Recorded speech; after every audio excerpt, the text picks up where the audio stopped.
सबको नमस्ते, सबको प्रणाम। Thank you for joining me again today. कल का सेशन हमारा पूरा जन्माष्टमी पे बात करके ही निकल गया था, तो आज हम 18 चैप्टर को शुरू कर लेंगे। उसके पहले एक मंत्र पढ़ देता हूँ और मंत्र पे बात कर लेता हूँ, फिर उसके बाद आगे बात करेंगे।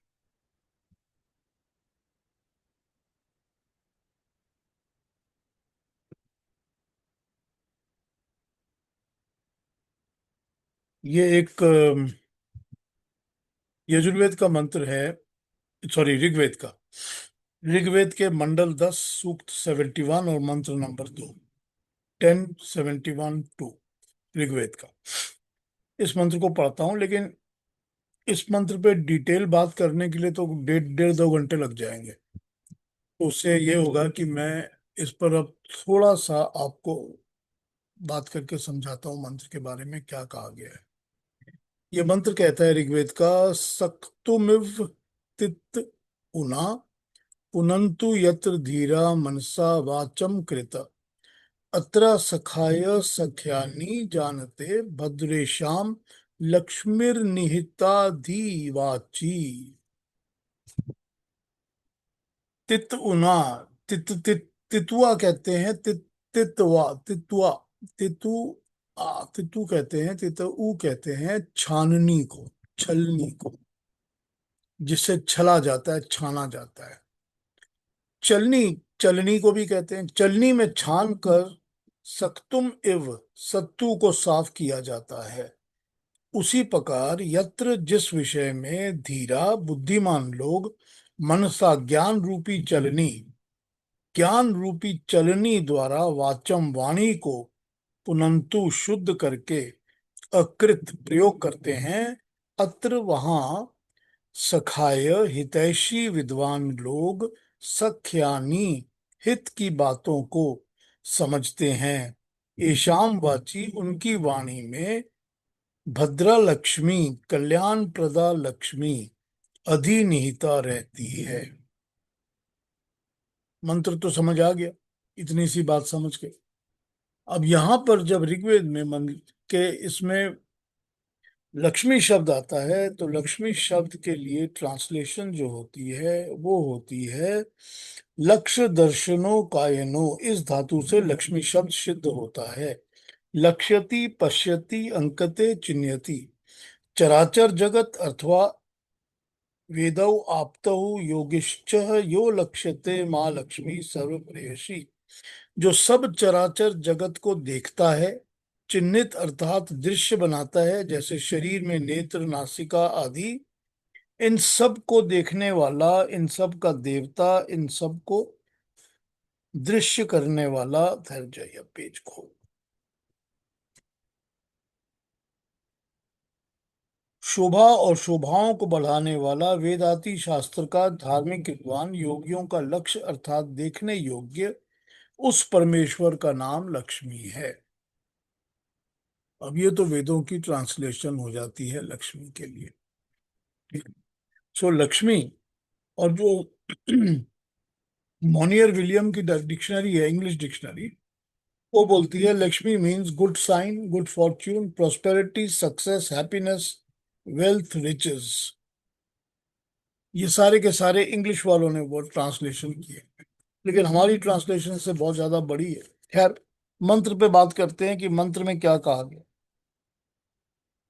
सत्तू को छानने के लिए तितऊ, चालनी या सूप का प्रयोग किया जाता है। क्यों? क्योंकि बिना छाने हुए सत्तू का प्रयोग नहीं किया कर सकते। एक तो उसमें पत्थर, कूड़ा, तिनके वगैरह मिले हो सकते हैं, रेत मिला हो सकती है। दूसरा कि उसके अंदर सत्तू की भूसी या कंकड़ कर्कश वगैरह भी हो सकते हैं, उससे उनको पचाने में और खाने में मुश्किल होगी। तो ये कर्कश और ये सब चीजों को दूर करने के लिए छाननी या चालनी का यूज किया जाता है। उसी तरह से वाणी में भी दो गुण होने चाहिए। वाणी सत्य होनी चाहिए और प्रिय होनी चाहिए।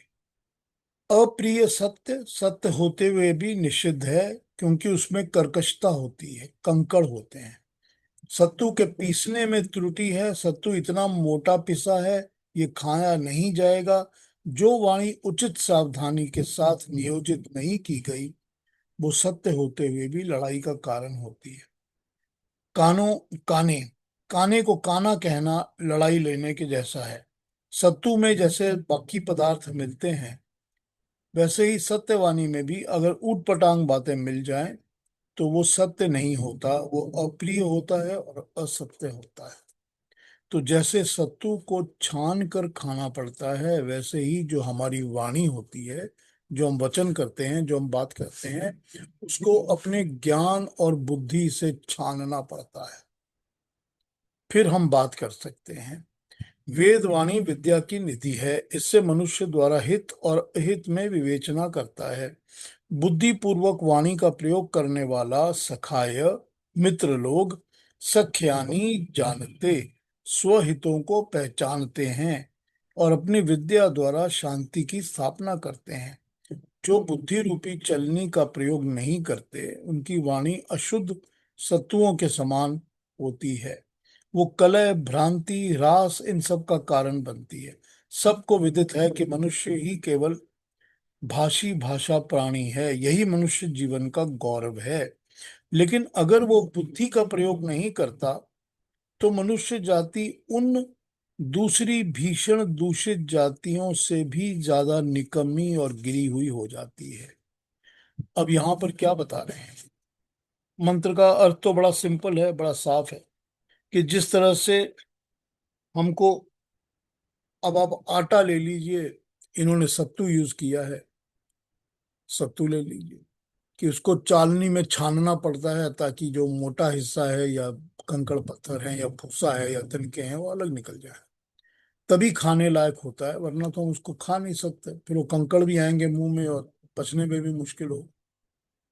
तो जिस तरह से छाननी चालनी यूज की जाती है सत्तू वगैरह को चालने के लिए, उसी तरह से अपनी वाणी को भी बुद्धि और ज्ञान की चालनी में चाल कर फिर बोलना चाहिए। क्योंकि जो वाणी को चालने से, बुद्धि से नहीं बोलते, उनसे क्लेश पैदा होता है, उनसे प्रॉब्लम्स होती हैं, वो झगड़े का कारण बनती हैं, प्रॉब्लमेटिक होती है।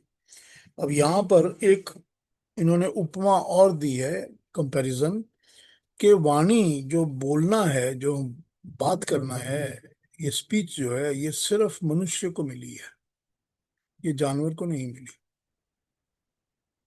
लेकिन जो इसका गलत व्यवहार करते हैं, फिर वो क्या होता है कि वो तो जानवर जो चुप रहता है उससे भी बदतर हो जाते हैं, क्योंकि अब वो गलत भी बोल रहे हैं, झूठ भी बोल रहे हैं, कलह भी मचा रहे हैं, गड़बड़ भी कर रहे हैं, कर्कश भी है, सुनने में भी खराब लगती है।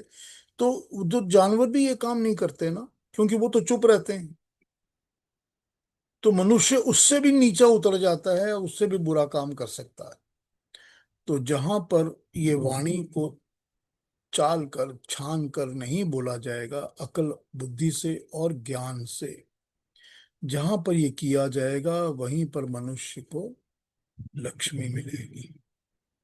अब लक्ष्मी क्या हुई? लक्ष्मी यहाँ पर हुई सक्सेस कह लीजिए आप, गौरव कह लीजिए आप, परमात्मा के वो गुण जो कि सारी सृष्टि को, हमको उसका सही रूप, असली रूप देखने में मदद करते हैं, हेल्प करते हैं। तो हमको गौरव मिलेगा, हमको धन लक्ष्मी मिलेगी, हमको सक्सेस मिलेगा। तो ये सारा का सारा मंत्र जो है, ये वाणी को कैसे यूज करना है, सत्यम ब्रुवात प्रियम ब्रुवात, बस वही है। सत्य भी होना चाहिए, प्रिय भी होना चाहिए, ये उसके ऊपर बताया है, लेकिन एग्जाम्पल के लिए सत्तू यूज किया गया है। अब एक चीज बड़ी अजीब है कि मैं कई बार जब इस तरह के मंत्रों पे बातें करता हूँ कहीं कहीं पर, तो कुछ लोग मेरे को पूछते हैं कि आपने कहा कि जो वेद हैं वो प्राणी सृष्टि के शुरू शुरू में ऋषियों ने उसको लोगों को बताया था सुन के। तो ऋषियों ने जब उस वक्त बताया था, और उस वक्त तो कोई ऐसी लाइफ तो थी नहीं कि सब कुछ था उसमें, तो वेदों के मंत्र में सत्तू कहाँ से आ गया? क्योंकि सत्तू तो हमने फिर बाद में मनुष्य ने चना उगाया है, चना उगा के उसका पाउडर बनाया, तो पाउडर रोस्ट करके पाउडर बनाया, तो रोस्ट भी किया, पाउडर भी बनाया, फिर सत्तू खाना शुरू किया। तो वेद मंत्रों में सत्तू कैसे आ गया? तो वेद मंत्रों में सत्तू वैसे ही आ गया जैसे चलनी आ गई, छाननी आ गई। फिर आप कहोगे छाननी भी तो हमने बहुत बाद में बनाई है, आदमी ने, इंसान ने, पहले तो बनाई नहीं है। लेकिन यहीं से तो ज्ञान आता है ना। यहीं से तो फिर जो अथर्व वेद है वो ऋग्वेद के मंत्र को उठाता है, और वो कहता है कि चने उगाओ, चनों को रोस्ट करो, रोस्ट करके पाउडर बनाओ, शरीर के लिए अच्छा है। फिर वो ऋग्वेद के बाद अथर्ववेद आ जाता है ना, जो आपको ये उसका मोडस ऑपरेंडी सिखाता है ना। तो वेदों में हर एक ज्ञान मौजूद है, जो ज्ञान पीरियोडिकली, हिस्टोरिकली लिमिटेड नहीं है। वो आज भी था, कल भी होगा, आने वाली पीढ़ी के लिए भी होगा। आने वाली पीढ़ी कहेगी कि अब तो हम, जो आप सत्तू खाते थे वो तो हम खाते नहीं, और हम सत्तू का कुछ और ही नाम बना लिया। आप छाननी यूज करते थे, अब तो हम छाननी यूज नहीं करते, अब तो हम इलेक्ट्रॉनिक या डिजिटल डिवाइस यूज करते हैं, कट कट कट कट करके साफ हो जाता है। हो तो सकता है ना हर एक चीज, लेकिन अल्टीमेट चीज तो एक ही है ना। ज्ञान भी एक ही है, बुद्धि भी एक ही है। तो जो हमारे वेद हैं, जब वो कहते हैं कि रथ पर सवार, तो रथ को कंसीव करते हैं, तो वो चक्के की गाड़ी या जो भी चीज ट्रैवल करती है उसको कंसीव करते हैं। उस कंसेप्शन से ही तो हम लोगों ने सीखा है, सोचा है, बनाया है ना। तो वो हमको लीड करते हैं। तो हमको वेदों को इस तरह समझना पड़ेगा। खैर, ये एक वेद मंत्र था जिस पे मैंने बात की थोड़ी सी। और मेन बात तो ये थी कि जो भी बोलिए सोचकर, ज्ञान के साथ, बुद्धि के साथ छान कर फिर बातें करिए। वो हमारे यहाँ एक बंगालियों में तो ये बात कही जाती है, शायद बाकियों में भी कही जाती है, कि जबान की टिप के ऊपर सरस्वती का वास होता है।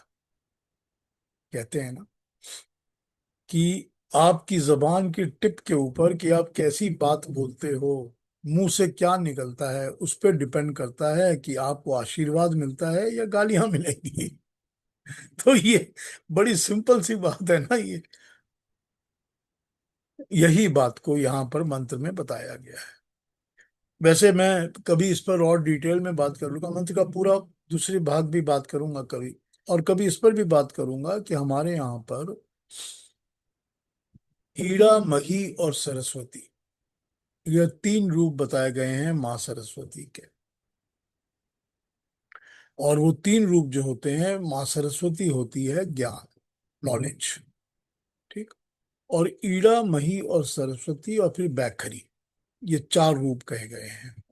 ये चार रूप ये कहे गए हैं, ईड़ा कहते हैं उस नॉलेज को जो कि दिमाग में आ रहा होता है। आपके दिमाग में कोई नॉलेज आ रहा है, आपके दिमाग में ये बात आ रही है कि मैं आज इस चीज को यूं करूं तो बहुत अच्छी बन जाएगी, मैं ये एक इन्वेंशन बना सकता हूँ या बना सकती हूँ। ये मेरे दिमाग में आ रही है, ये नॉलेज की तरह आ रहा है मुझे। I am getting the tips but it is not concretised. तो जब वो आपको अंदर बहनी शुरू होती है, उसको ईड़ा की स्टेज कहते हैं। जब वो अंदर फ्लो होके आ जाती है और उसकी कॉन्क्रीटाइजेशन हो जाती है कि हाँ, अब मुझको पता चल गया मुझे क्या करना है, मैंने इसको इस तरह बनाना है, या इस तरह प्रोड्यूस करना है, इस तरह क्रिएट करना है, या इस तरह अपनी पोइट्री को बनाना है, या इस तरह अपने खाने को बनाना है, वो स्टेज होती है मही। और जब वो जबान पे आ जाती है कि now I know how to do it, express किया आपने, लिखा आपने या बोला आपने, तो उसको कहते हैं सरस्वती। और जब वो लोगों में बट जाती है तो उसको कहते हैं बैखरी, मतलब बिखर गई। तो जब वो बिखर जाती है मतलब लोगों में बट गई, आपने बोल दी बात, लोगों ने सुन ली, या आपने लिख दी, वो पब्लिश हो गई, लोगों में चली गई, तो उसको कहते हैं बैखरी। खैर, फिर मैं कभी ईड़ा, मही, सरस्वती, बैखरी पे दोबारा बात कर लूंगा जब कभी समझना होगा। तो आज यूं ही बस दिमाग में आ गई बात, तो मैंने कहा कर लेता हूँ। आइए अपने 18th चैप्टर को शुरू करते हैं। और उसकी इंट्रोडक्शंस पढ़ता हूँ पहले, फिर इंट्रोडक्शन पढ़ने के बाद हम श्लोकों पे आ जाएंगे। दो तीन अलग अलग नोट्स हैं इंट्रोडक्शन के, वो मैं सब पढ़ लूंगा, उसके बाद देख। जो 18वां अध्याय है इसका नाम मोक्ष संन्यास योग है। मोक्ष संन्यास योग 18वां अध्याय गीता का अंतिम अध्याय है। इसमें अब तक कहे गए सब मंतव्यों का उपसंहार है। गीता में जगह जगह संन्यास और त्याग का वर्णन किया जाता है।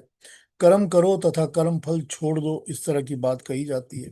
सात्विक राजसिक तामसिक वृत्तियों का वर्णन आता है। इन सब का कंक्लूजन इस अध्याय में पाया जाएगा। गीता का जीवन मानव जीवन का घनिष्ठता जो है, जो मानव जीवन के साथ घनिष्ठ गीता का संबंध है, वो एक प्रकार का जीवन शास्त्र है।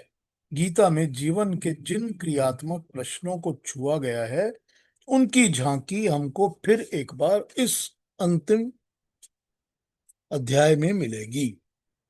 अब और भी इसकी वो पढ़ता हूँ जो दी हुई है इन्होंने। अष्टा अष्टादशो अध्याय, यह गीता का अंतिम अध्याय है, जिसके पूर्वार्ध में योगेश्वर कृष्ण द्वारा प्रस्तुत अनेक प्रश्नों का समाधान है और उत्तरार्ध में गीता का संहार है। 17वें अध्याय में भगवान कृष्ण ने आहार तप यज्ञ तान श्रद्धा इन सब के ऊपर अलग अलग बातें की हैं और सबको सात्विक राजसिक तामसिक की कैटेगरी में डिवाइड किया है। उसी संदर्भ में त्याग के प्रकार बाकी रह गए हैं। तो इसमें कौन क्या करता है कौन नहीं करता, भगवान कराते हैं या प्रकृति करती है, ये प्रश्न पहले से ही चल रहा था, जिस पर इस अध्याय में दोबारा बताया गया है।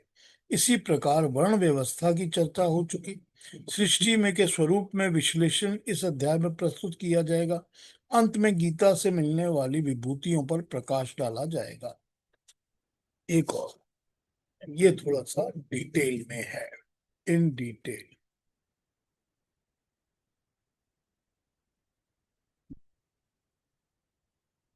ये एक बड़ी पुरानी किताब है। ये 1900 एंड, आपको बताता हूँ कब की है। भागवत गीता, मुल्की रामजी उपाध्याय। ठीक। ये जो किताब है ये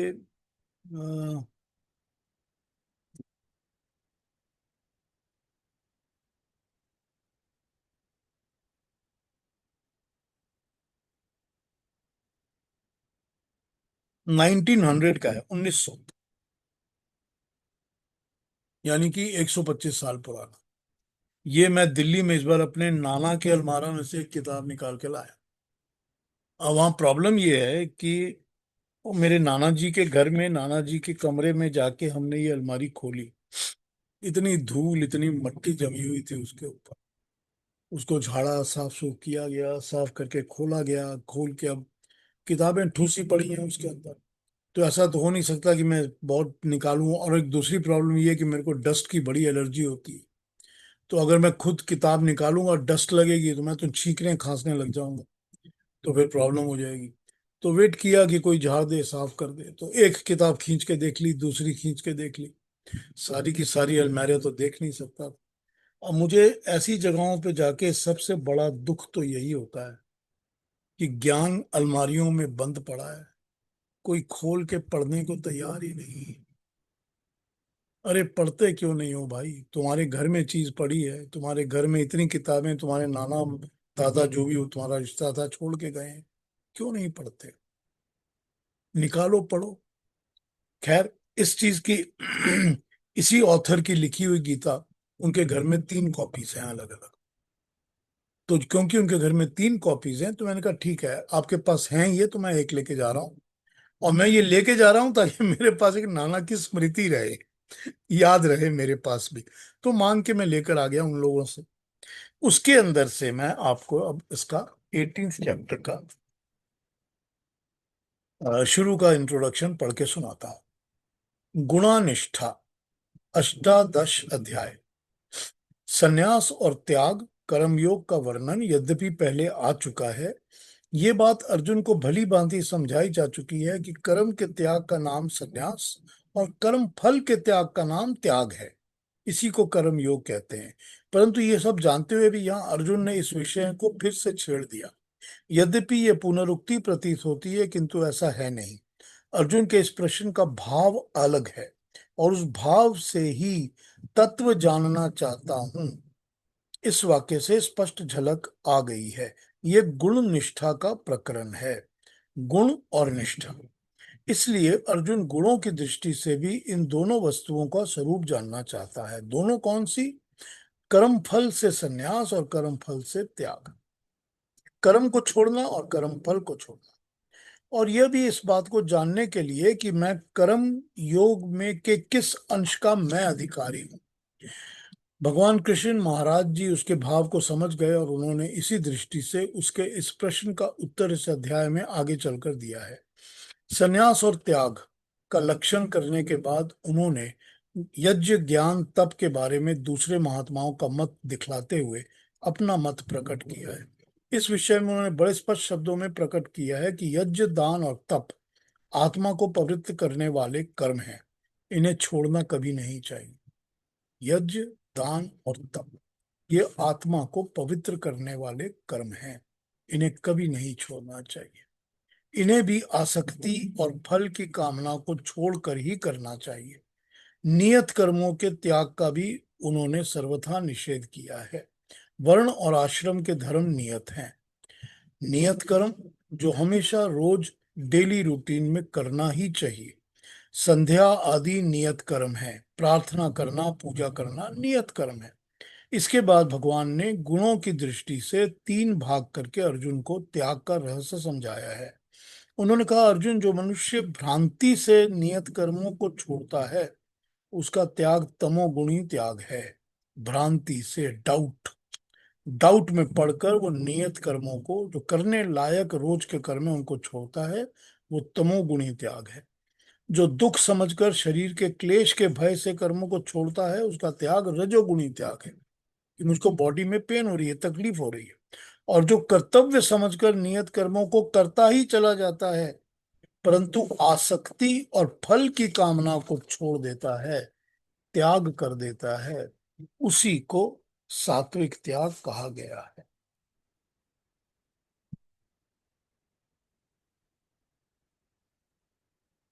सत्वगुणी त्याग कहा गया है। सारे कर्मों को देहधारी छोड़ भी कैसे सकता है? जिसके पास शरीर है वो हर कर्म तो छोड़ नहीं सकता। इसीलिए यह तीसरा त्याग ही सच्चा त्याग है। इसीलिए भी मनुष्य कर्मों को नहीं छोड़ सकता कि वह अकेला उनका कारण नहीं है। प्रत्येक कर्म के तो अलग अलग पांच किस्म के कारण अवश्य होते हैं। जैसे कि रण में कोई वीर किसी की छाती में शस्त्र का प्रहार करे। अब ये एग्जाम्पल दे रहे हैं कि कर्म को तो मनुष्य छोड़ नहीं सकता, क्योंकि कर्म का कारण केवल मनुष्य तो नहीं होता। कर्म के पांच कारण होते हैं कम से कम। अब ये बता रहे हैं कि अगर कोई सोल्जर किसी फील्ड में खड़ा है, उसने सामने वाले किसी शत्रु की छाती में शस्त्र चला दिया, गोली चला दी, वार कर दिया, उसके इस कर्म का एक कारण तो ये है कि वो मनुष्य है जिसके ऊपर उसने प्रहार किया है। एक रीजन, कारण, कि सामने जो खड़ा है वो भी मनुष्य है, इंसान है। अगर इंसान नहीं होता तो वो अटैक करके गोली ना चलाता। So number one.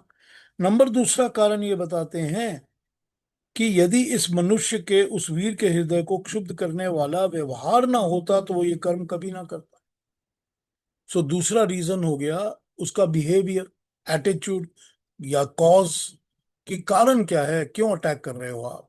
अगर सामने खड़े हुए के साथ कोई कारण ही नहीं है, आपके पास रीजन ही नहीं अटैक करने का, कॉज नहीं है, तो आप अटैक नहीं करोगे। सो एक तो अटैक का कारण है कि वो मनुष्य है। दूसरा कारण है कि उसके पीछे आपका कोई कॉज है, कोई व्यवहार है, कोई बिहेवियर है, कोई एटीट्यूड है, तभी वो करता है।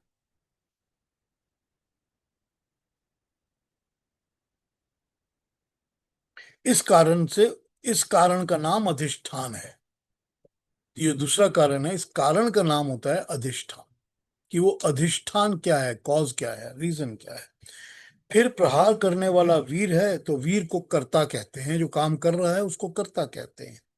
तीसरा कारण, मारने वाले वीर की अनेक प्रकार की चेष्टाएं हैं। इन सब की उत्पत्ति संस्कारों से होती है। अब जो बातें आ गई जिसके कारण जिसको मारा गया है, उसके भी तो कुछ संस्कार हैं ना, जिसके कारण वो कर रहा है जो कर रहा है। बिहेवियर जो है उसका, जो भी है उसके संस्कार हैं, करने वाले के भी संस्कार हैं, जो ये गोली चला रहे हैं उसके भी संस्कार हैं।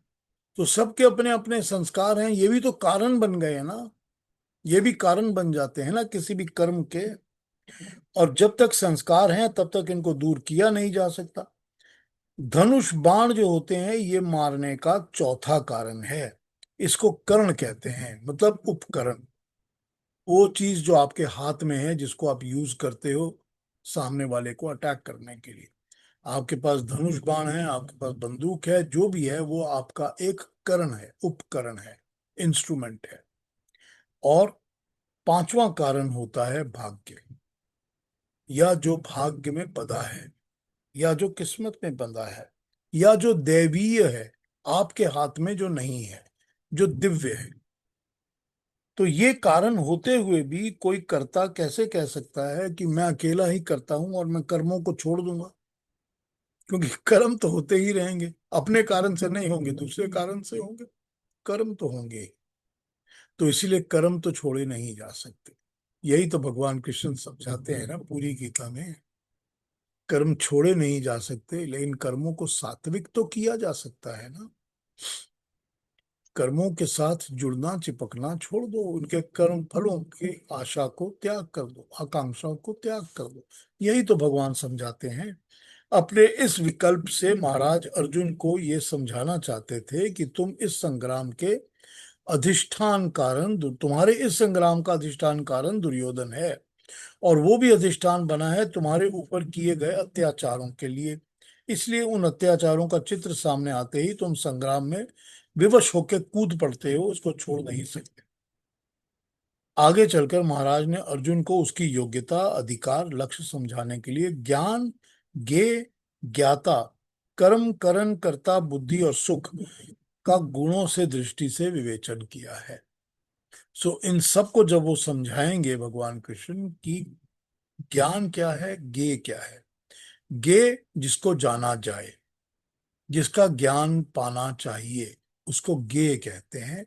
जिसका ज्ञान मिलता है वो ज्ञान है, मगर उसको जिससे मिलता है या जिसके बारे में, उसको ज्ञेय कहते हैं। और ज्ञाता जो जानने वाला है उसको ज्ञाता कहते हैं। फिर कर्म, करण, कर्ता। कर्म जो कर्म होता है, करण जो करने का टूल होता है, मीन्स होते हैं, उसको करण कहते हैं। और कर्ता जो करने वाला है। और फिर बुद्धि और सुख, इन सब के गुणों के बारे में विवेचन करते हैं। सारे विवेचन से यह भी प्रकट किया गया है कि संसार का कोई भी पदार्थ इन तीन गुणों के पंजे से छूट नहीं सकता। कौन से तीन गुण? सात्विक, राजसिक, तामसिक, सत्व, रज और तम। संसार का कोई भी पदार्थ इन तीन गुणों के पंजों से छूट नहीं सकता। इसीलिए संसार के किसी भी कार्य को मनुष्य अपने अंतःकरण में विद्यमान प्रधान गुण की सहायता से ही करता है।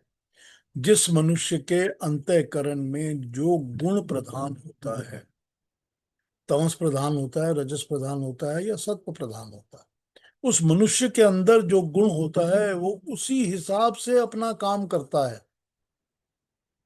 जिसकी जैसे श्रद्धा होगी वैसा ही वो मनुष्य होगा। सात्विक होगा, राजसिक होगा, तामसिक, उसी तरह से वो काम करता है। इसीलिए किसी भी कार्य को आरंभ करते समय उसे अपने अंतःकरण के प्रधान गुण अथवा स्वभाव को अवश्य देख लेना चाहिए। यदि अपने स्वभाव के विपरीत कर्म आरंभ करेगा तो सफल भी नहीं होगा। इस विषय में और भी स्पष्ट करने के लिए आगे चलकर भगवान कृष्ण ने वर्ण व्यवस्था का दिग्दर्शन कराया। चार वर्ण और उनके कर्मों की व्याख्या उन्होंने स्वभाव के आधार पर मानी है। यह गुण निष्ठा का प्रकरण है। इसलिए यहाँ अंतःकरण के प्रधान गुणों को स्वभाव कहा है। जो अपने अंतःकरण के गुण होते हैं उनको उन्होंने स्वभाव कहा। वही मनुष्य का स्वभाव होता है। इसीलिए ब्राह्मण, क्षत्रिय, वैश्य, शूद्र गुणों को उन्होंने विभक्त करके स्वभाव बताया है 18 के 41 में। मनुष्य अपने परिश्रम से इन तीनों गुणों में से किस को प्रबल बना सकता है, इसीलिए इसी जन्म में उसका स्वभाव बदल भी सकता है। और स्वभाव के बदल जाने से सुतराम वर्ण भी बदल जाता है। इस प्रकरण से अर्जुन को महाराज ने यह भी भली भांति समझा दिया कि मनुष्य नियत कर्म तो कभी छोड़ ही नहीं सकता, क्योंकि उनकी व्यवस्था स्वभाव के आधार पर की गई है, और जब तक स्वभाव उस प्रकार का विद्यमान है तब तक उन कर्मों को वो कैसे छोड़ सकता है। स्वभाव बदला जा सकता है। हमारे अंदर, हम सब के अंदर जो अंतःकरण में बैठा हुआ है कि हम तामसिक हैं या हम राजसिक हैं, या राजसिक तामसिक का मिक्स हैं, या हम सात्विक भी हैं और राजसिक ज्यादा हैं, हम अपने स्वभाव को चेंज कर सकते हैं। और अगर हम अपने स्वभाव को चेंज करेंगे तो हमारे कर्म भी चेंज हो जाएंगे। मनुष्य के जीवन का प्रधान लक्ष्य ईश्वर की प्राप्ति रूप सिद्धि है, और वो मिलती है भगवान की उपासना से। परंतु उसकी उपासना का भी स्वभाव के अनुकूल कर्मों का अनुष्ठान एक उत्तम उपाय है। अर्जुन, तेरा क्षत्रिय वर्ण के अनुकूल स्वभाव है। इस समय मोह का आवरण तुझसे न लड़ने का पाठ करवा रहा है, क्योंकि तुझ पर मोह बैठा हुआ है। इसके हटते ही विवश होकर तू अपने स्वभाव के अनुसार लड़ना शुरू कर देगा। अंत में फिर मैं तुम्हारा ध्यान जीवन के उसी महान उद्देश्य की ओर आकर्षित करता हूँ। सारे संसार चक्र को चलाते हुए भगवान प्रत्येक प्राणी के हृदय मंदिर में विद्यमान है। अपने स्वभानुकूल कर्म करते हुए पूर्ण रूप से उन्हीं की शरण में जाओ। उन्हीं की कृपा से उत्तम शांति और ऊंचे पद की प्राप्ति होगी। अपना स्वभाव और उसके हिसाब से अपने जीवन को चलाते समय इस बात को याद रखो कि मेरे अंदर परमात्मा बैठे हैं, वो ईश्वर मेरे अंदर है। तो उस ईश्वर की शरण में जाओ, उससे मदद मांगो। वो तुम्हारे अंदर बैठा है, उसी से मदद मांगो कि हे परमात्मा, ये मेरा स्वभाव है, मुझे अपने दुर्गुण, गलत चीजें, गलत बातें समझ आ रही हैं, दिख रही हैं। प्रभु, हाथ बढ़ाओ, मुझे हेल्प करो। ईश्वर मेरी मदद करो। ये भगवान कृष्ण इसको कहते हैं कि उत्तम शांति और ऊंचा पद, अंदर की शांति और मोक्ष का पद इससे ही मिलेगा।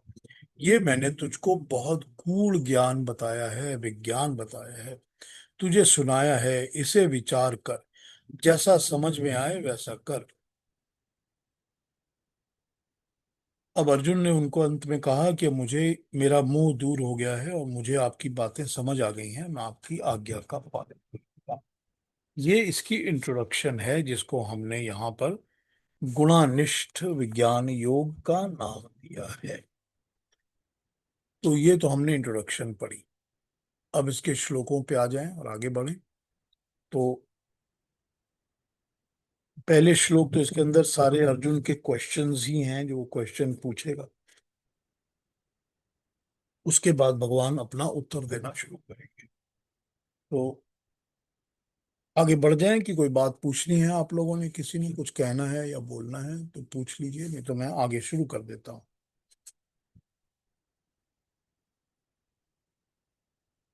कुछ कहना है किसी ने, कुछ बोलना है?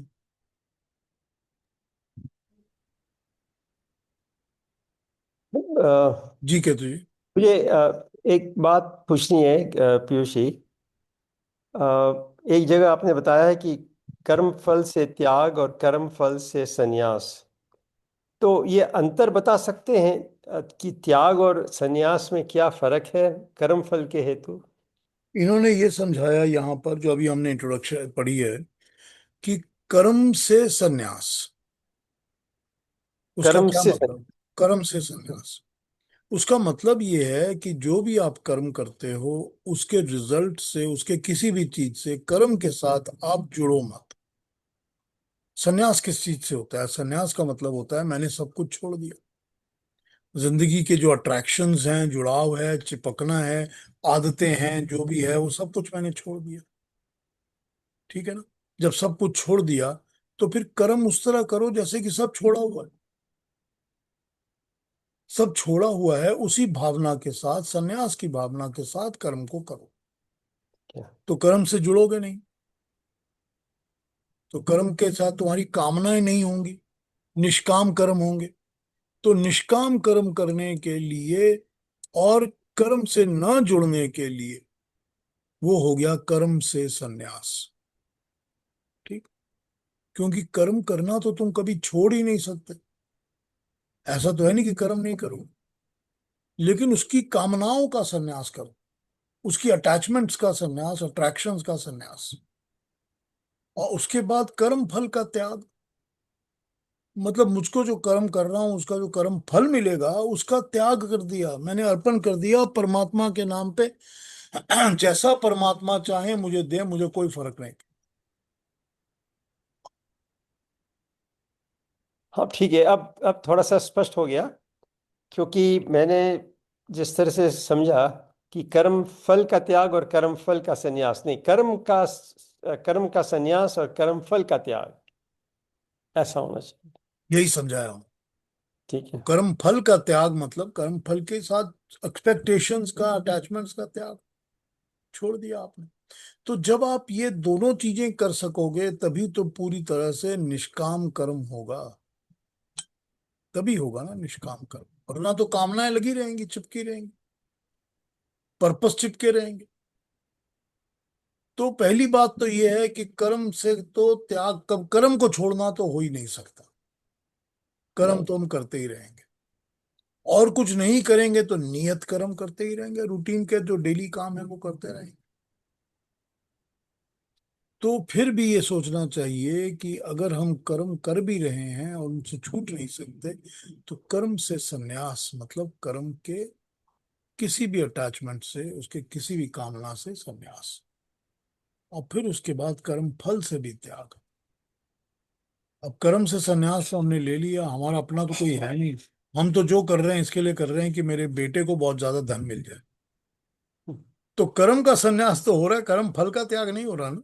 फिर कहीं और लग गया ना। फिर वो कर्म का संन्यास भी नहीं है एक्चुअली। क्यों? लेकिन ये पर्पस तो, बात तो एक ही ना, कामनाएं जब तक नहीं मिटेंगी ना, ये त्याग और संन्यास नहीं होंगे। तो इस तरह से इस बात को उन्होंने समझाया। ठीक। आइए, धन्यवाद, थैंक यू। हाँ, और पूछेंगे कोई कुछ? किसी के दिमाग मन में है कुछ और?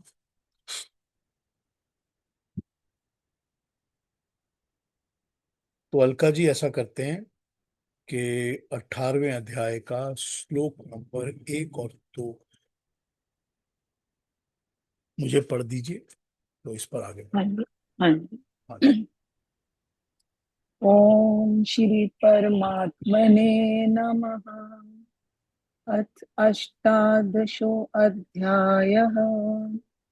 अर्जुन उवाच सन्न्यासस्य महाबाहो तत्त्वमिच्छामि वेदितुम् त्यागस्य च ऋषिकेश पृथक् केशिनिषूदना। श्रीभगवानुवाच काम्यानां कर्मणान्यासं सन्न्यासं कवयो विदुः सर्वकर्मफलत्यागं प्राहुस्त्यागं विचक्षणाः। Thank you. Thank you so much Alka ji. आइए इसको समझते हैं कि दोनों श्लोकों में क्या कहा गया है। पहले में दूसरे। पहले में अर्जुन वहां पूछ रहा है भगवान कृष्ण से, हे महाबाहु, हे ऋषिकेश, हे निषूदन कृष्ण, मैं सन्यास और त्याग का अलग अलग तात्विक रूप, यथार्थ रूप जानना चाहता हूँ। तत्व का मतलब होता है बेसिक, इन डेप्थ। तत्व इन डेप्थ, बेसिक। तो मैं आपसे, हे ऋषिकेश, हे महाबाहु, मैं आपसे जानना चाहता हूं कि त्याग और संन्यास का अलग अलग रूप क्या है, मतलब क्या है। ये वो पूछ रहा है भगवान कृष्ण से। यहां पर पहले तो उन्होंने ऋषिकेश कहा है। ऋषिकेश का जो मतलब होता है, आपने अगर गीता में पहले देखा होगा कि अर्जुन का नाम गुडाकेश और भगवान का नाम ऋषिकेश। जो गुडा केश है उसका मतलब है जिसके बाल जो हैं वो उलझे हुए हैं, कंफ्यूज्ड है।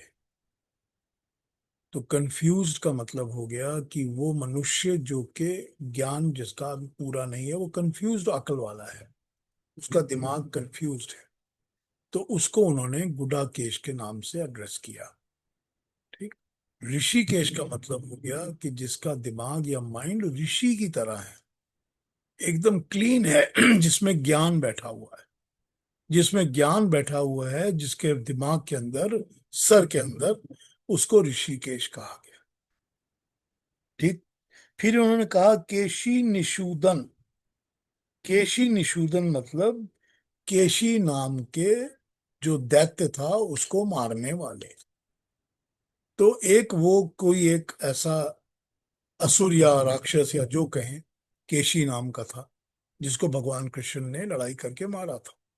तो इनका नाम इसी तरह से केशी निषूदन आ गया, जिसने केशी का निषूदन मारा है। ठीक। तो यहां पर ये तीन चीजें कहते हैं। महाबाहु, जिनकी बाहुओं में बहुत दम है, महाबाहु, बाहों में, जिसकी बाहें महान हैं। तो महाबाहु, ऋषिकेश, केशी निषूदन, ये तीन नामों से भगवान कृष्ण को यहाँ स्मरण करते हैं। और फिर कहते हैं कि संन्यास और त्याग को अलग अलग रूप से तात्विक रूप में मुझे समझाइए। तात्विक धातु जो और बेसिक होती है, उस रूप से उसको मुझे समझाइए। भगवान कृष्ण उसको जवाब देते हैं, बुद्धिमान लोग काम्य कर्मों के त्याग को संन्यास कहते हैं, और कर्मों के फलों के त्याग को विद्वान लोग त्याग कहते हैं। कर्मों के त्याग को संन्यास कहते हैं, और कर्मों के फलों के त्याग को त्याग कहते हैं। ये भगवान कृष्ण यहाँ समझा रहे हैं। वो कह रहे हैं काम्य नामाम इच्छिताओं का, कर्मों का न्यासम छोड़ना संन्यास है। क्रांत बुद्धि कवयः, क्रांत बुद्धि अकल वाले लोग, विदु जानते हैं कि सर्व कर्म फल त्यागम, सब कर्मों के फलों के त्याग को, प्राहु को ही त्यागम कहा जाता है। अब इसमें जो नोट है वो पढ़ता हूं, फिर ये समझाना शुरू करता हूं। गीता के समय संन्यास मार्ग बहुत प्रचलित था। इसे सांख्य मार्ग भी कहते थे, वेदांत मार्ग भी कहते थे। इस मार्ग के अनुयायी कर्म मात्र को छोड़ने का उपदेश देते थे। उनका कहना था कि कर्म सदा सकाम होता है, इसकी इच्छा से, इसके लाभ को दृष्टि से किया जाता है, लाभ की दृष्टि से किया जाता है। वो लाभ मिलता नहीं, इसलिए मनुष्य कष्ट में पड़ा रहता है। इस कष्ट से बचने का उपाय सिर्फ यही है कि कर्म का भी त्याग कर दो। इसी का नाम संन्यास है। गीता का कहना है कि संन्यास अक्रियात्मक है, कर्म तो करना ही पड़ेगा। 3 के 5वें श्लोक में भी बता चुके हैं कि मनुष्य एक क्षण भी बिना काम किए टिक नहीं सकता। तो फिर क्या करे? गीता का मार्ग ये है कि काम तो करे, लेकिन फल को भगवान को समर्पण कर दे। कर्म का त्याग करने के स्थान में कर्म फल का त्याग करे।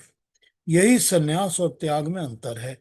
संन्यास में काम्य कर्मों को छोड़ना पड़ता है, और कर्म तो सभी काम्य है। काम्य है जिनकी इच्छा होती है, जो करने की इच्छा होती है, उसको काम्य कहा। कर्म तो सारे ही काम्य हैं, उनके फल को छोड़ना पड़ता है। संन्यास कर्म छोड़ने की बात करता है, जो कि पॉसिबल नहीं है। त्याग कर्म छोड़ने की बात नहीं करता, कर्म फल छोड़ने की बात करता है। इसलिए त्याग संन्यास से बड़ा है, परंतु बड़ा होता हुआ भी त्याग संन्यास की अपेक्षा कठिन है, क्योंकि किसी काम को छोड़ देना आसान है, काम छोड़ देना आसान है, काम करके उसका फल छोड़ देना आसान नहीं होता। अर्जुन ने इन दोनों का भेद जानना चाहता है। हम पहले देख चुके हैं कि गीता की दृष्टि में हर क्षेत्र में समन्वय की दृष्टि है। गीता में ज्ञान मार्ग और कर्म मार्ग दोनों का एक बैलेंस किया गया है, समन्वय किया गया है। ज्ञान योग का आधार संन्यास है, कर्म त्याग है। कर्म योग का आधार कर्म करना है। इन दोनों के विरोध को कैसे मिटाया जा सकता है? गीता का कहना है कि ज्ञान योग का या संन्यास अगर कर्म त्याग पर आश्रित है, तो कर्म योग फल के आशा की आशा से त्याग पर आश्रित है। ज्ञान योग या सन्यास अगर कर्म के त्याग पर आश्रित है, सन्यास अगर कर्म के छोड़ने के ऊपर डिपेंडेंट है। अगर सन्यास वो है जिसको कि हम कहते हैं जब कर्म करना छोड़ दे, अगर वो कर्म करने छोड़ने के ऊपर डिपेंडेंट है, तो जो त्याग है वो कर्म फल की आशा के त्याग पर आश्रित है। तो त्याग वो है जो कि कर्म फल की आशा को भी छोड़ देता है, उसके ऊपर डिपेंडेंट है। दोनों में त्याग आ जाता है, इसीलिए दोनों एक दूसरे से अलग होते हुए भी अलग नहीं है। इस श्लोक का अर्थ वेदांत के आधार पर भी किया गया है, कर्म कांड के आधार पर भी किया है, लेकिन सीधा साधा अर्थ यही है कि दोनों भेद होते हुए भी फल की आशा को लेकर किए गए काम में कर्म और फल की आशा को छोड़कर किए गए निष्काम कर्म, इन दोनों में से गीता काम में अर्थात सकाम कर्म के स्थान पर निष्काम कर्म करने को श्रेष्ठ मानती है। इसकी दूसरी ट्रांसलेशन भी पढ़ लेते हैं, फिर इसको थोड़ा और डिटेल में समझाता हूँ।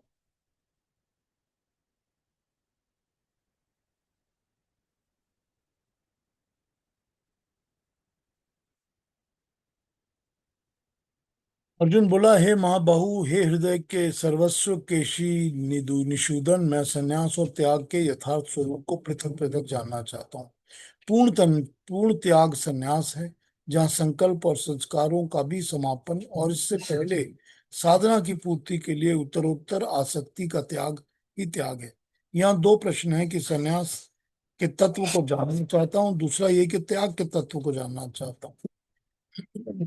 इस पर भगवान कहते हैं कि अर्जुन, कितने ही पंडित जन काम्य कर्मों के त्याग को संन्यास कहते हैं और कितने ही विचार कुशल पूर्ण संपूर्ण कर्म फलों के त्याग को त्याग कहते हैं।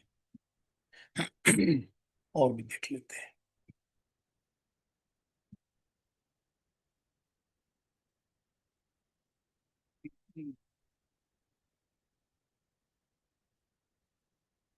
Arjun says, O mighty armed, O Krishna, O inner controller of all, slayer of Keshi, I wish to know severally, अलग अलग, the truth of sannyas and also tyag.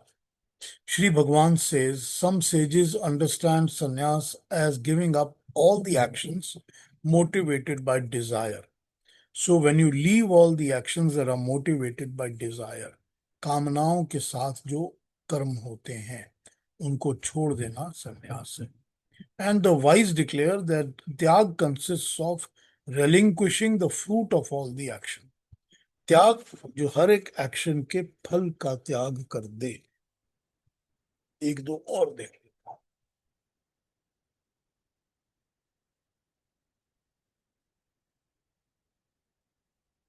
हे महाबाहु ऋषिकेश केशीनुदन, मैं संन्यास और त्याग दोनों का अलग अलग तत्व जानना चाहता हूँ। क्रांतदर्शी लोग काम्य कर्म को न्यास अथवा धरोहर समझकर करना, इसे संन्यास कहते हैं, तथा विचक्षण लोग सब प्राप्त फलों के त्याग को त्याग कहते हैं। काम्य कर्मों को न्यास समझकर करना, धरोहर समझ के करना, मतलब ये है कि हम काम तो कर रहे हैं, जो भी हम काम कर रहे हैं वो हम नियत कर्म कर रहे हैं, हमको परमात्मा ने कहा है तो हम कर रहे हैं, हमारी कामना कुछ नहीं है, हमारी कामना कुछ नहीं है। भाव ये है कि ये शरीर और सारा जीवन मुझको भगवान ने धरोहर के रूप में दिया है। ठीक, मैं ये भगवान ने मुझे बोरो करके दिया है, भगवान ने जिम्मेवारी दी हुई है इसका ध्यान रखने के। तो अगर भगवान ने ये अब जिम्मेवारी दी है मुझे कि मैं इस शरीर का ध्यान रखूं, तो ये तो मेरी अपनी चीज नहीं है ना, ये तो एक धरोहर है ना, ये तो ऐसी चीज है जिसका मुझे ध्यान रखना पड़ेगा। इसीलिए इसमें स्वार्थ की भावना उत्पन्न नहीं हो सकती। सब काम धरोहर जीवन समझकर उस उत्तरदायित्व की भावना से, इससे डर कर करना संन्यास है। ये समझना कि मुझे ये करना है क्योंकि मुझे इसका ध्यान रखना है, मुझे परमात्मा ने ये दिया हो, ये समझ कर काम करते हैं, तो ये इसके अंदर मेरी कामना तो कुछ है ही नहीं। तो जब मेरी कामना नहीं है, मुझे जो ईश्वर ने दिया है, मैं ईश्वर की दी हुई चीज का ध्यान रख रहा हूँ, ख्याल रख रहा हूं। ठीक है। इसी प्रकार अर्थात मन में स्वार्थ फल प्राप्ति की इच्छा उत्पन्न नहीं होने देना, ये संन्यास है। इसी प्रकार के कर्म करने से प्राप्त यश, ऐश्वर्य और फल का त्याग करना, वो त्याग है। सारांश ये है कि कर्म से पहले मन को स्वार्थ भावना से शून्य करना संन्यास है। कर्म से पहले मन को स्वार्थ भावना से शून्य करना। कर्म से पहले मन के अंदर जो भी अपने लिए सेल्फिश थॉट है, स्वार्थ भावना है, सेल्फिश थॉट है, उसको दूर करना, ये संन्यास है। और प्राप्त फल को अपना ना समझकर परमात्मा को अर्पण कर देना, ये त्याग है। जो फल मिलेगा उसको अपना नहीं समझो, मगर परमात्मा को अर्पण कर देना, ये है त्याग। ठीक। और आगे एक और पढ़ता हूं, फिर और बात करते हैं इसकी।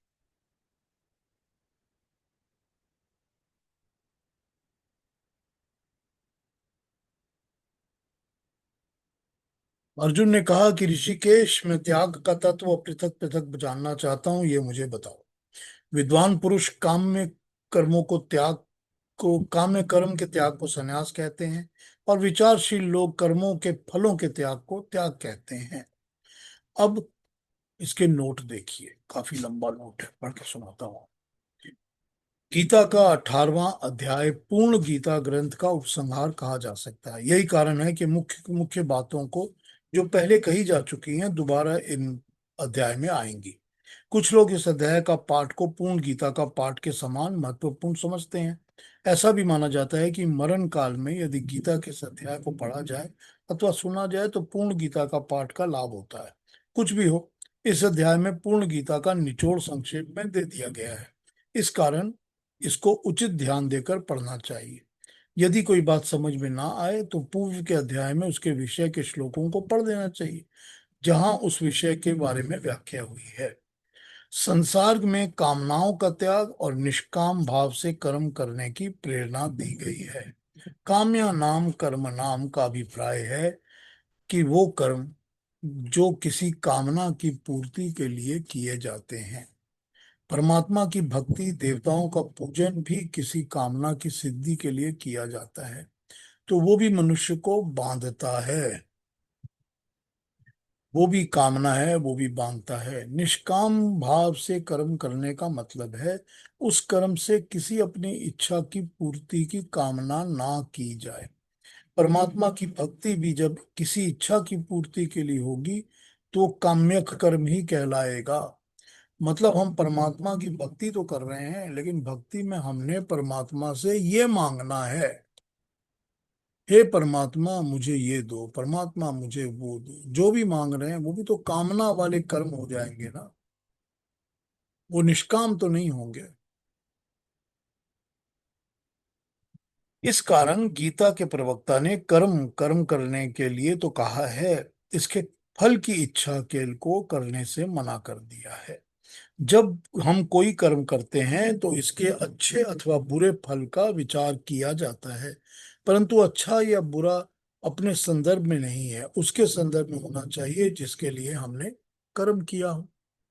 उदाहरण के लिए, एक राज्य अधिकारी अपने अधीन सचिव को कहता है कि अमुक व्यक्ति को डिटेंशन एक्ट के अधीन पकड़ने की आज्ञा दे दो। तब सचिव के लिए यह विचारणीय नहीं होता कि उसे पकड़ना है या नहीं, उसे तो आज्ञा का पालन करना है। परंतु उस आज्ञा के पालन का संबंध यदि उसके सेवा कार्य अथवा किसी अन्य उपलब्धि के साथ हो जाए तो फिर कर्म का फल उसको भी प्राप्त होगा। सचिव समझता है कि राज्य अधिकारी की आज्ञा अनुचित है, फिर भी वह सेवा कार्य कर्तव्यों का पालन करता हुआ वो व्यक्ति बंदीगृह में डाल देता है। परंतु यदि इस आज्ञा के पालन के समय सचिव के मन में यह भाव हो, इससे उसके चेतन में अथवा किसी प्रकार की उपलब्धि में वृद्धि होगी, तो उसका ये कर्म उसके लिए फलदायक हो जाएगा और बंधन में बांधने वाला होगा। ऐसी स्थिति में सचिव को अपना पद त्याग देना चाहिए। फल के बचने का साधन यही हो सकता है। अब ये एग्जाम्पल से समझा रहे हैं हमको इस बात को। ये कह रहे हैं कि वो वाले कर्म जो हम करते हैं क्योंकि हमको करने पड़ते हैं। अब इसके पहले हमने पढ़ा कि हम तो अपने शरीर को उस परमात्मा का दिया हुआ धरोहर समझते हैं कि हमारी तो वो रिस्पॉन्सिबिलिटी है कि उसने हमको दिया है कि तुझे इसका ध्यान रखना है, क्योंकि उसने दिया है और वो वापस भी ले लेगा, हमको वापस तो करना ही पड़ेगा। तो हमको उसको मेंटेन करना पड़ेगा, उसका ख्याल ध्यान रखना पड़ेगा, क्योंकि ये बोरोड वस्तु है जो हमने बोरो की हुई है। तो यहाँ पर एक तो ये एप्लीकेशन हो जाती है कि जब इस तरह से हम सोच के शरीर के लिए भी कोई कर्म करते हैं तो उसमें अपनी कामना नहीं रहती। तो ये है कामना से संन्यास, जब हम कर्म करेंगे उस समय। और कर्म फल का संन्यास है कि हमको कोई भी कर्म फल की साथ जुड़ने की, चिपकने की, अपने पर्पस, स्वार्थ, हमारे लिए कुछ या हमारे किसी के लिए कुछ, वही जो इन्होंने पहले बताया था, मैं, मेरा और मेरे, मैं, मेरा और मेरे, उन सब का त्याग। तभी ये होगा कर्म फल का त्याग, और तब उसको त्याग कहा जाएगा। यहाँ पर ये एग्जाम्पल दे रहे हैं कि अगर सपोज करिए कि किसी मिनिस्टर ने अपने सेक्रेटरी को ऑर्डर दिया कि इस ऑर्डर में ये तुम्हारा सेक्शन सो एंड सो के अधीन इस फलाने आदमी को अरेस्ट कर लीजिए। ठीक। अब वो जो सेक्रेटरी है उसका काम है कि इस ऑर्डर को मानना और मान के जाकर उस आदमी को अरेस्ट कर लेना। अब यहाँ पर ये कहते हैं कि इस काम को करने में उसका कर्म जो है उसमें कोई कामना नहीं है, वो वही कर रहा है जो उसको उसके बॉस ने कहा है करने के लिए। ठीक। लेकिन अगर वो करते समय ये सोचता है कि अगर मैं ये करूंगा तो मुझे वाहवाही मिलेगी, हो सकता है मेरी प्रमोशन हो जाए, हो सकता है कि इंसेंटिव और मिल जाए, बोनस मिल जाए, तब तो हो गया कर्म फल का अटैचमेंट, तब तो ये कामना वाला कर्म हो गया, तब ये निष्काम नहीं रहा। परमात्मा से मांग लिया कि हे परमात्मा, मैं तो निष्काम कर्म कर रहा हूँ, शरीर तेरे नाम पर है, सब तेरे नाम पे कर, लेकिन इतना कर दे कि मेरे बाद लोग मेरी स्टैच्यू बनाएं और पूजा करनी शुरू कर दें, तो हो गया ना, वही काम, कामना वाला हो गया ना। तो यहाँ पर कामना का त्याग और कर्म करने का, छोड़ने का संन्यास, ये दो बातें बड़े ही डिटेल तरीके से समझाई गई है। फिर वही बात, बारीक सा अंतर होता है, बिल्कुल वो बारीक ही अंतर हमको समझना पड़ता है, वही डिफरेंस हमको समझना पड़ता है। और वही डिफरेंस हमको समझाने के लिए यहाँ पर ये यूज हुआ है कि कर्म से संन्यास क्या होगा और कर्म फल से त्याग क्या होगा। तो संन्यास तो वॉलंटरीली सब कुछ छोड़ना होता है, अपनी मर्जी से, अपनी इच्छा से हमने सब कुछ छोड़ दिया।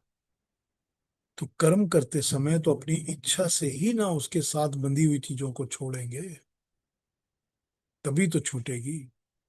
और कर्म फल का तो हमको त्याग करना पड़ेगा, क्योंकि वो तो हमको लगता है कि हमारी अर्निंग है, हम डिजर्व करते हैं, हमारा राइट है।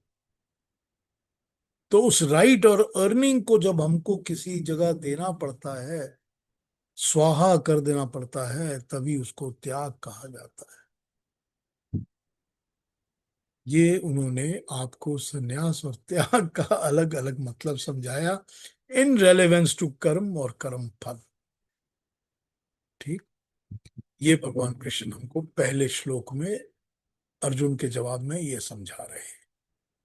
तो अब अगर ये समझ में आ गया है तो ठीक है, कुछ पूछना है तो पूछ लिया, दोबारा समझना है तो दोबारा पूछ लिया, मैं फिर बताऊंगा। तो ये आज हमारा गीता के पहले और दूसरे श्लोक के ऊपर चर्चा हुई, 18वें अध्याय का। तो कुछ पूछना हो, कहना हो तो पूछ लीजिए।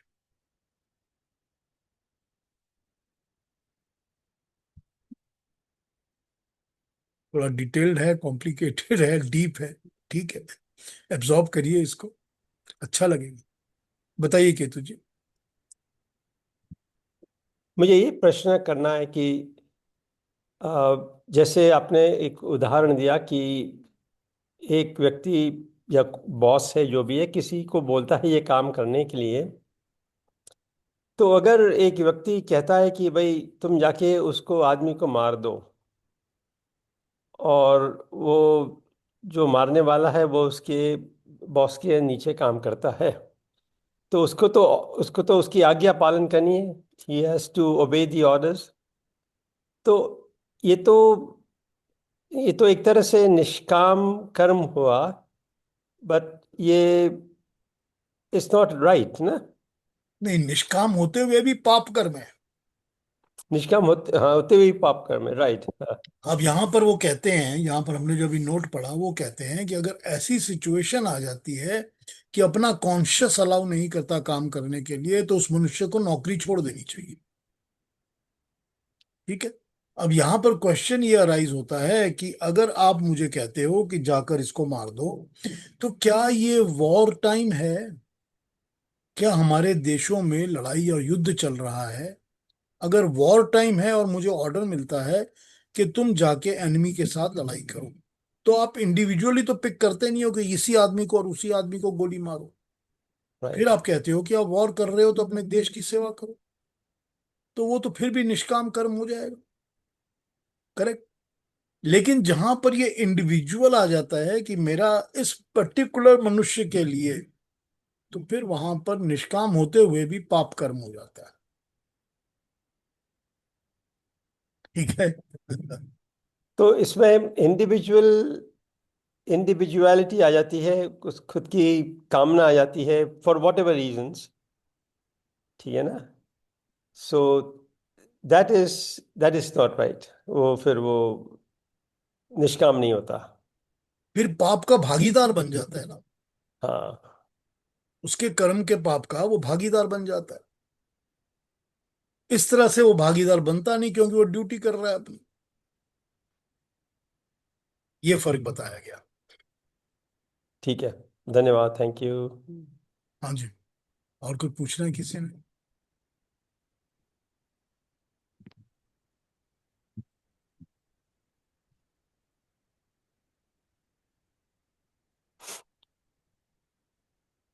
ठीक है, फिर थोड़ा डीप है, इसके ऊपर थॉट चलाइए थोड़ा, और थॉट चला के समझने की कोशिश करिए कि कर्मों से संन्यास कैसे हो सकता है, और कर्म फल से त्याग कैसे हो सकता है।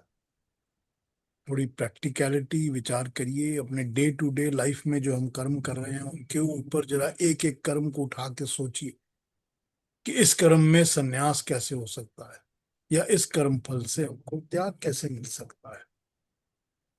जब ये एप्लीकेशन को सोचेंगे तो ये बात और डेप्थ के साथ समझ आनी शुरू हो जाएगी। फिर पता चलेगा कि क्या रास्ता, क्या मार्ग है जो भगवान समझा रहे हैं अपनी बातों में। ठीक है। तो अगले हफ्ते मिले। हाँ जी। ठीक है। और कोई बात नहीं है तो फिर सबको प्रणाम, सबको नमस्ते। नमस्ते सबको। नेक्स्ट सैटरडे को फिर मिलते हैं। धन्यवाद। धन्यवाद। नमस्ते।